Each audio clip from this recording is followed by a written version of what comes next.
flooded out and searching for a new home. That is tonight's top story. That's what a Buffalo family is facing after the Mississippi River flooded their apartment. It's been nearly 2 weeks since the barrier of sandbags broke around the building.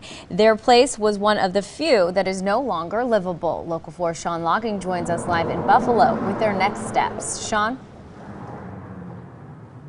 Tiffany, while the water is gone, the one thing that is definitely still noticeable around the town of Buffalo are just simply all of these sandbags. Matt Prine and his neighbor actually built this one along their homes in hopes of saving them. But as the Mississippi River rose here along this portion of Highway 22 by a couple of feet, it proved more than their defenses could withstand. Yeah, this is what happens. As fast as it seemed to barrel in, the water is trickling out with little forgiveness. We've been there for 4 years. It's my first apartment I've ever had, and this is the way it goes down. It's shambles inside Matt Prine and his family's apartment. About 9 o'clock the 30th.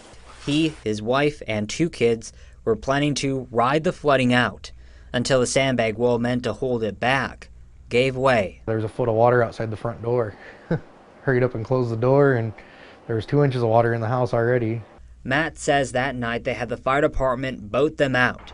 Now he's going back inside with FEMA to look at the damage. Got out of there with what we had, which was what we was wearing, and that's about it, and a couple bags. The rest of it, we hurried up and threw it up on top of other stuff.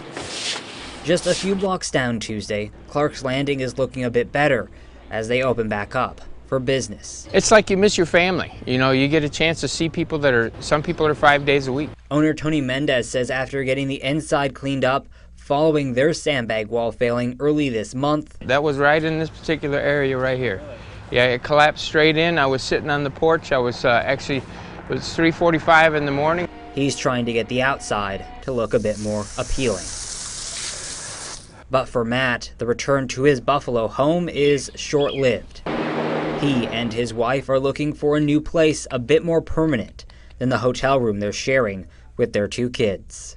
Getting tired of being cooped up with their parents in one room. Matt tells me they actually started moving furniture out of their apartment here before the first big wave of flooding in early April, helping to minimize what they've lost, but there's still a considerable amount inside that will end up right in the dumpster. Live in Buffalo, Sean Logging, Local 4 News. Sean, thank you.